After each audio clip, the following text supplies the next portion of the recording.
Hasil survei kepuasan publik terbaru pemerintahan Prabowo Gibran terjun bebas. Saiful Mujani Research Consulting (SMRC) pada pertengahan Juli 2026 menyajikan fakta yang mengejutkan. Tingkat kepuasan publik terhadap Presiden Prabowo melorot tajam, yakni tinggal 51,1%. Ini adalah kabar buruk bagi pemerintahan baru yang seumur jagung berdiri. Padahal awalnya Prabowo memiliki start yang sangat baik. Pada November 2025, kepuasan publik menyentuh angka 81,2%. Hanya dalam kurun waktu 9 bulan, angka itu merosot sebesar 30%. Angka ketidakpuasan masyarakat pun melonjak drastis. Dari yang semula hanya 16%, kini meroket menjadi 46,9%. Ini adalah sinyal bahaya. Jika tidak segera diatasi, pemerintahan Prabowo Gibran akan menghadapi tantangan yang berat.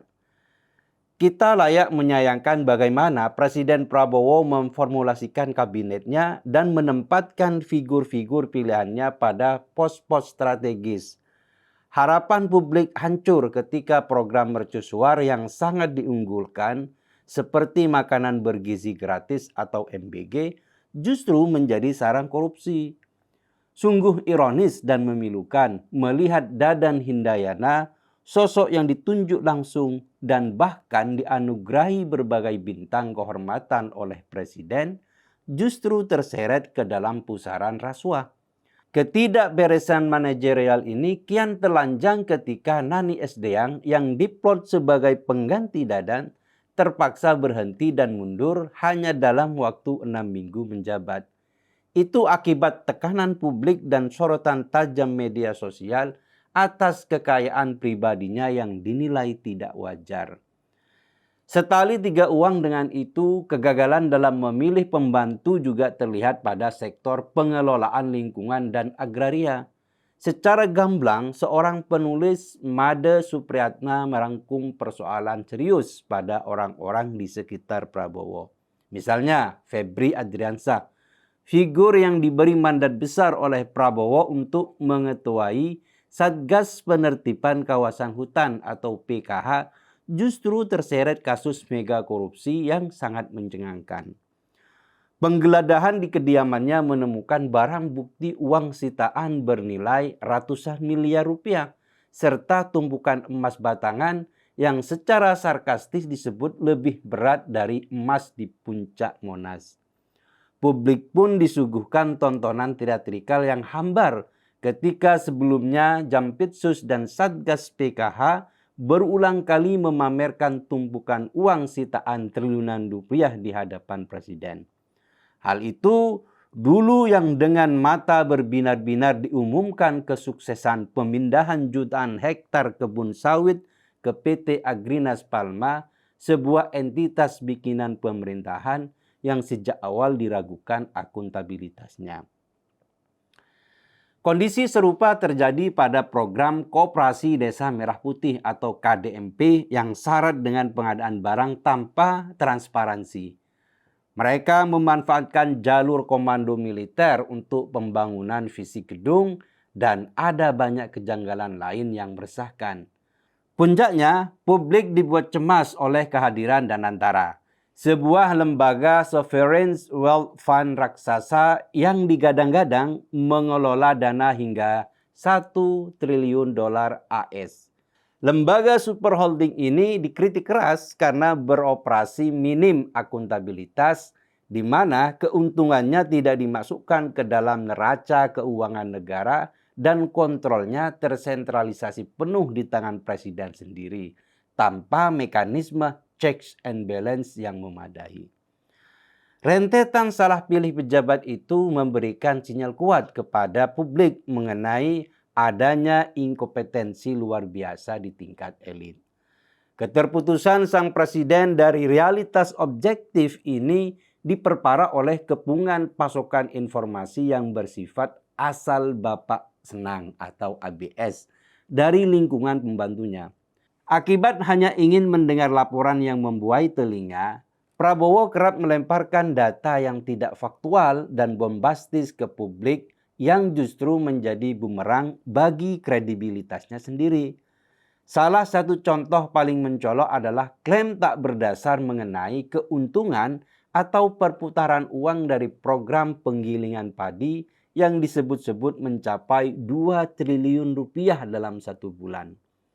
Data-data kosong tanpa verifikasi empiris seperti ini ditelan mentah-mentah dan dipamerkan seolah menjadi bukti keberhasilan.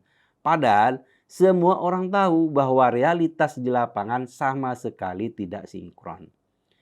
Ironisnya, Prabowo tidak membutuhkan konfirmasi atau validasi atas angka-angka gaib tersebut. Ia hanya membutuhkan afirmasi dan tepuk tangan sirkus politik di sekelilingnya. Dampak dari salah urus, kepungan laporan ABS, dan salah pilih pembantu ini pada akhirnya harus dibayar mahal oleh kondisi masyarakat di akar rumput yang kian hari makin terjepit. Ketika para pejabat sibuk dengan skandalnya masing-masing, sektor ekonomi real mengalami pendarahan hebat. Survei SMRC mencatat rekor penilaian ekonomi negatif tertinggi dalam 7 tahun terakhir, di mana hampir separuh masyarakat, 49,4%, menilai kondisi ekonomi nasional saat ini buruk atau sangat buruk. Penurunan indikator ekonomi ini tercermin nyata di jalanan, pasar, dan pusat-pusat industri di seluruh Indonesia.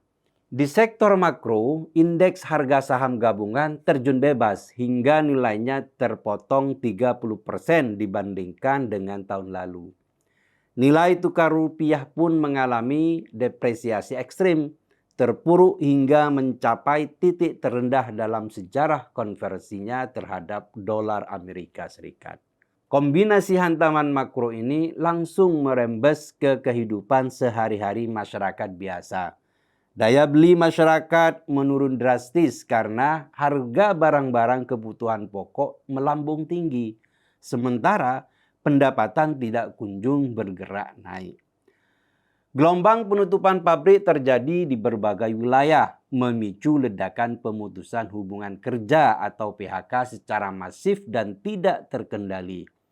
Uang menjadi barang yang sangat sulit didapat. Kelas menengah Indonesia sedang mengalami proses pemiskinan secara sistematis akibat kegagalan negara dalam memberikan stabilitas harga dan keamanan ekonomi. Sangat disayangkan pula respon defensif, anti kritik, dan rangkaian blunder retorika yang ditujukan oleh Presiden Prabowo dalam menghadapi kenyataan pahit ini. Bukannya menenangkan pasar atau merangkul semua elemen untuk mengevaluasi kinerja kementeriannya, ucapan-ucapan yang keluar dari mulut Presiden justru kerap memicu kontroversi dan memperkeruh suasana.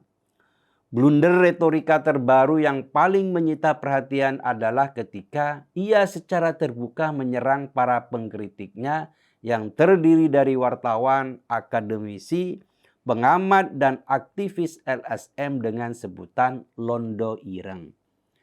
Narasi bernada ofensif ini menuduh bahwa siapapun yang melayangkan kritik objektif terhadap kelemahan pemerintahannya dicap sedang bekerja untuk kepentingan asing atau menjadi kaki tangan kekuatan luar negeri. Gaya komunikasi defensif bercorak xenofobia ini bukanlah satu-satunya blunder verbal yang dilemparkan ke ruang publik. Pernyataan-pernyataan klise seperti menuding pihak luar sebagai antek-antek asing seolah-olah menjadi pelarian naratif yang terus diulang setiap kali pemerintahannya didera krisis operasional. Prabowo sering menyalahkan pihak asing atas ketidakstabilan domestik dan penderitaan ekonomi yang terjadi. Padahal jika ia mau berkaca dengan jernih, bukan konspirasi global atau intervensi luar negeri yang menghancurkan reputasinya. Justru langkah politiknya sendiri, mulai dari membiarkan manipulasi data ABS, memelihara pejabat korup, hingga melontarkan retorika-retorika blunder yang secara nyata dan ugal-ugalan menggerus legitimasinya sendiri dari dalam. Legitimasi pemerintahan Presiden Prabowo kini berada di titik yang sangat rapuh karena sebagian besar masalah justru berasal dari Prabowo dan orang-orang di sekitarnya.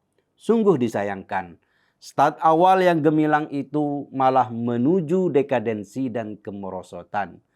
Jika ini tidak segera diatasi, perjalanan pemerintahan ke depan akan semakin berat dan tersiok-siok.